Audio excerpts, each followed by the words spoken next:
जो नेता हमें यह सुझाव दे रहे थे कि मास्क पहनकर सड़क पर निकलो, आज वही नेता, वही सरकार भरी सभा को संबोधित बिना मास्क की कर रही है।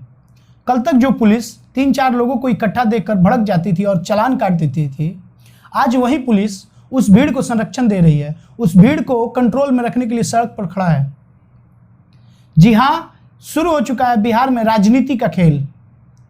सभी लोग अपनी अपनी रोटियां सेकने में लग चुके हैं। बिहार की राजनीति में, बिहार में एक बार फिर से पैसा, बाहुबल, पावर एक चरम सीमा पे पहुंच चुका है। उसका दिखावा भरपूर हो रहा है बिहार में।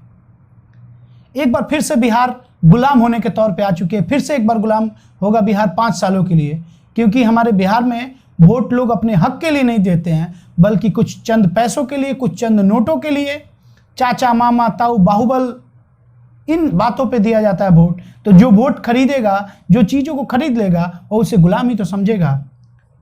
यह वक्त आ गया है कि फिर एक बार बिहारियों अपना हक को बेच देंगे, हक को अपने नीलाम करा देंगे और फिर 5 साल बैठकर रोते रहेंगे कि बाढ़ से हम ग्रसित हैं, हमारे फसल नहीं हो पा रहे हैं, हम पानी में डूब रहे हैं, बिहार हमारा डूब रहा है, बिखर रहा है।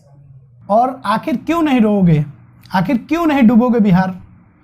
क्यों नहीं डूबेगा बिहार? क्यों नहीं बिखरेगा बिहार? क्योंकि कभी आपने इस हक के लिए बात ही नहीं की।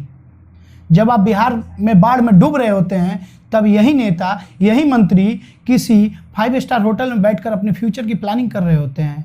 जब आपके बच्चे भूखे पेट सो रहे होते हैं, तो ये किसी 5 स्टार होटल में बैठकर एक साम्राज्य अपना बना रहे होते हैं, जो इनके आने वाले बच्चों के लिए उपयोग में आएगा। या हमारा लेकर अपने घर भर रहे होते हैं, क्योंकि आपको खरीद चुके होते हैं, क्योंकि कभी आपने हक के लिए वोट दिया ही नहीं होता है। आज उस बिहार की बात करें जिस बिहार में पिछले 70 सालों में विकास तो छोड़ दीजिए, जो चीज़ें थी वो ध्वस्त होती चली गई, जो चीज़ें हमारी विरासत में थी वो भी चली गई। आखिर क्यों नहीं होगा और क्यों नहीं पछताओगे? क्योंकि यह दिया हुआ भगवान का दुख नहीं है जो भगवान आकर हर लेंगे, जो कोई फरिश्ता आकर हर लेगा। इस दुख के लिए आप खुद जिम्मेदार हैं, क्योंकि आप चंद पैसे के नोटों के लिए ना अपने अधिकार को बेच देते हैं। आप चंद मिनटों के और चंद पलों के सुखों के लिए अपने 5 साल किसी अरे गहरे के हाथ में दे देते हैं। चंद मिनट के दिखावे में आप अपने 5 साल किसी को दे देते हैं, किसी के कहने पे अपने 5 सालों के अधिकार दे देते हैं। तो कैसे होगा आपका विकास? और अगर ये बात इतनी कड़वी लग रही है तो बदलो ना सरकार, दो ना अपने सोच से वोट। क्यों किसी और के सोच के ऊपर वोट देते हो? क्यों जातिवाद के ऊपर वोट देते हो? क्यों बाहुबल के ऊपर वोट देते हो? क्यों चंद पैसों के लिए अपने वोट को बेच देते हो? क्या सोच रहे हो कि अकेले हम क्या कर सकते हैं? अगर उस वक्त गांधी, चंद्रशेखर आज़ाद, इन लोगों ने अगर सोच लिया होता कि अकेले हम क्या कर सकते हैं, तो क्या आज हम आज़ाद होते? क्या हमें आज वोट देने का भी अधिकार मिलता? इसकी जिम्मेदारी बाकायदे हमें और तुम्हें लेने पड़ेगी, क्योंकि इसका जिम्मेदार कहीं ना कहीं हम और हमारे पूर्वज हैं, जिन्होंने कभी इसे मुद्दा बनाया ही नहीं। शर्म तो तब आ गई बिहार में, क्या कहूँ, मतलब एक इंसान से, एक रिपोर्टर है ललन टॉप का, किसी ने पूछा कि सर आप वोट क्या सोच कर देते हैं, क्या समझ के देते हैं? जवाब पता है क्या है? कि जो 4-5 लोग कह देते हैं उसी हिसाब से हम वोट दे देते हैं।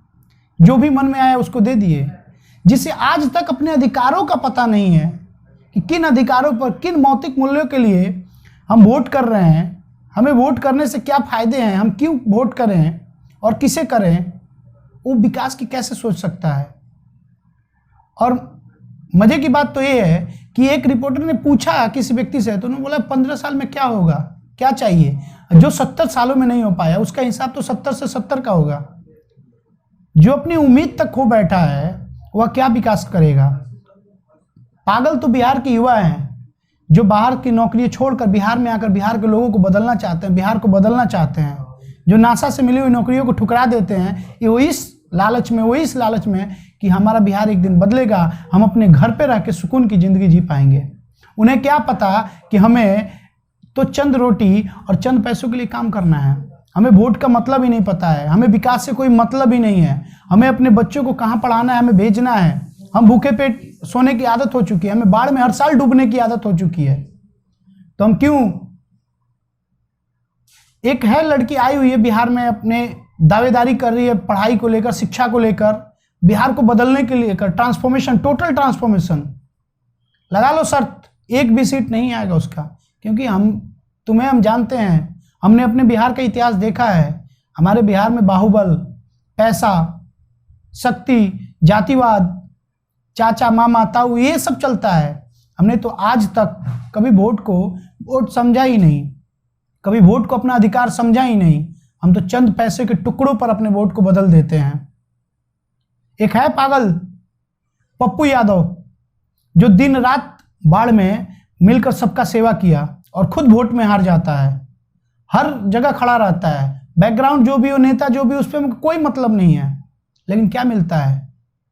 वह इस विधानसभा में दावेदारी करता है, एफिडेविट कराए कोर्ट से देता है कि अगर हमें विकास नहीं किए तो राजनीति हम छोड़ देंगे। लेकिन हम उस पर विश्वास क्यों करेंगे?